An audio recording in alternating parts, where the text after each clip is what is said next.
Class 6 Science Bridge Course Activity Sheet 24. Let's understand substance and object, energy, form of energy. Reference Standard 5 Chapter 24 Substances, Objects and Energy. Let's take a look. Substance and object. Can you tell? Asmita went to buy an earthen pot. There she saw many things kept for sale. How did she identify what she needed? From what substance had the porter made all the things? What is difference between substance and objects? तर अस्मिता ने एक तिला earthen pot घ्यायचा होता, विकत घ्यायचा होता. ते घेण्यासाठी ती गेली. तिला तिथं अनेक मेनी थिंग्स तिने बघितल्या की तिथं विकल्या जात आहे. आता how did she identify what she needed, तर तिने कसं ओळखलं की तिला कुठल्या गोष्टींची गरज आहे आणि ते जे आहेत वस्तू तयार केलेल्या त्या कुठल्या सबस्टन्सपासून तयार झालेलं आहे. What is difference between substance and objects, आणि सबस्टन्स आणि ऑब्जेक्ट्समध्ये काय फरक आहे. तर ऑब्जेक्ट हॅव डेफिनेट शेप. ऑब्जेक्टला एक विशिष्ट शेप असतो. Their parts are put together in particular way. त्याचे जे भाग असतात ते एकत्र झालेले असतात एका विशिष्ट पद्धतीने. Object are made from a substance. Object हे सबस्टन्सपासून तयार केलेले असतात. Energy. Can you tell? We make useful object from variety of substance. आपण वेगवेगळ्या सबस्टन्सपासून ऑब्जेक्ट्स तयार करतो. Another use of substance is that we get energy from some of them. तर काही जे सबस्टन्स आहेत त्याच्यापासून आपल्याला एनर्जी आपण तयार करू शकतो. There is a car. Its tank is full of fuel. Out of it does not move. Why is that? Then we have run a long distance. We feel tired. We have to stop. Why is that? तर बघा, एक car आहे आणि tank is full of fuel. Tank ही full आहे but it does not move, परंतु ते move होत नाही. मग असं का? ठीक आहे. त्याचप्रकारे आपण we have run long distance. आपण लॉंग डिस्टन्सपर्यंत रन करतो आणि वी फील टायर. आपण थकलो. We have to stop. आपल्याला थांबावं लागतं. Why is that? हे असं का? Energy is required to do work. तर वर्क करण्यासाठी एनर्जीची आवश्यकता आहे. Capacity of body to work is called energy.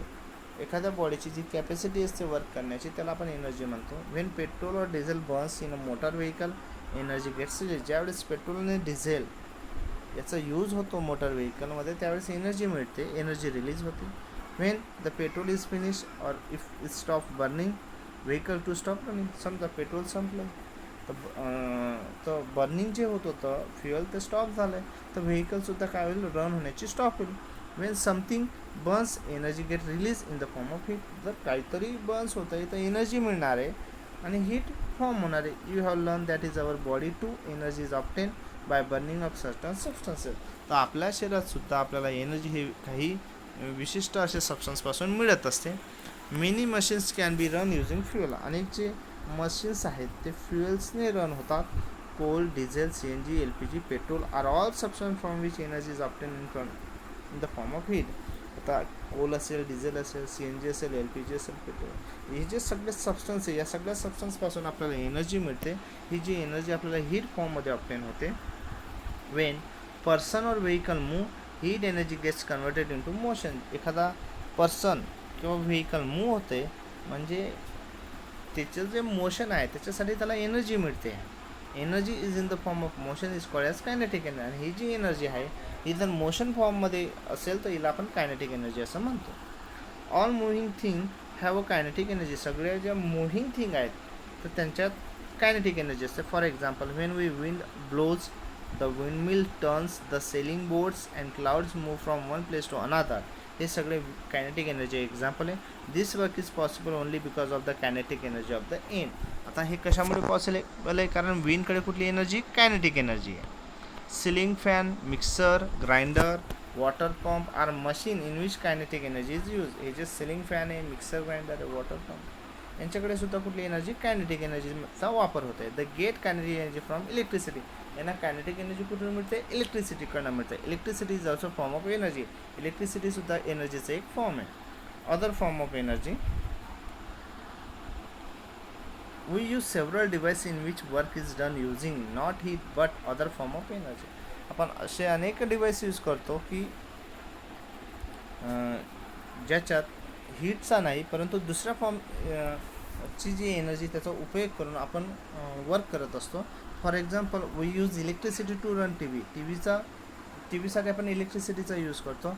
Electricity is converted in to light and sound energy. आता इलेक्ट्रिसिटी टी व्हीसाठी काय करते तर लाईट आणि साऊंड एनर्जीमध्ये एनर्जी कन्वर्ट करते. इन सोलर कुकर और solar water heater solar energy is use. Solar cooker आणि सोलर वॉटर हीटरमध्ये सोलर एनर्जी यूज होते. Plant use sunlight to prepare their own food. Plants काय करतात तर सनलाईटच्या मदतीने स्वतःचं फूड स्वतः तयार करतात. In this process energy from sunlight is stored in the food substance they make.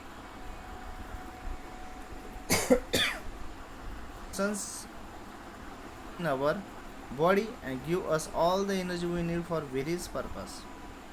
आता हे जे सगळे सबस्टन्स आहेत हे आपल्या बॉडीमध्ये बर्न होतात आणि आपल्याला त्यांच्यापासून एनर्जी मिळते वेगवेगळे काम करण्यासाठी.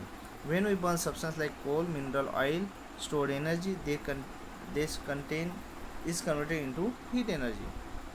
तर ज्यावेळेस कोल मिनरल ऑइल आणि स्टोर्ड जे एनर्जी असते ती हीट एनर्जीमध्ये काय होते कन्वर्ट होते. Sources of energy we use various form of energy such as heat light sound electricity and kinetic energy to do different task. तर आपण वेगवेगळ्या एनर्जी असतात त्यांचा वापर करतो. हीट लाईट साऊंड इलेक्ट्रिसिटी आणि कायनेटिक एनर्जीचा आपण वेगवेगळ्या कामांसाठी उपयोग करत असतो. In today world our main source for all this form of energy are fuel and electricity. तर आज जगात आपले जे मेन एनर्जीचे सोर्स आहेत ते आहेत फ्युएल आणि electricity. And to produce electricity many power station use as fuel. तर इलेक्ट्रिसिटी प्रोड्यूस करण्यासाठी अनेक पॉवर स्टेशन आहेत तिथं फ्युएल्स वेगवेगळे फ्युएल्स यूज केले जातात. त्याच्यापासून इलेक्ट्रिसिटी ही जनरेट केली जाते. विद्यार्थी मित्रांनो हा तुमचा होमवर्क आहे. हा तुम्ही नोटबुकवर लिहून स्कूलच्या व्हॉट्सअप ग्रुपला याची फोटो सेंड करायचे.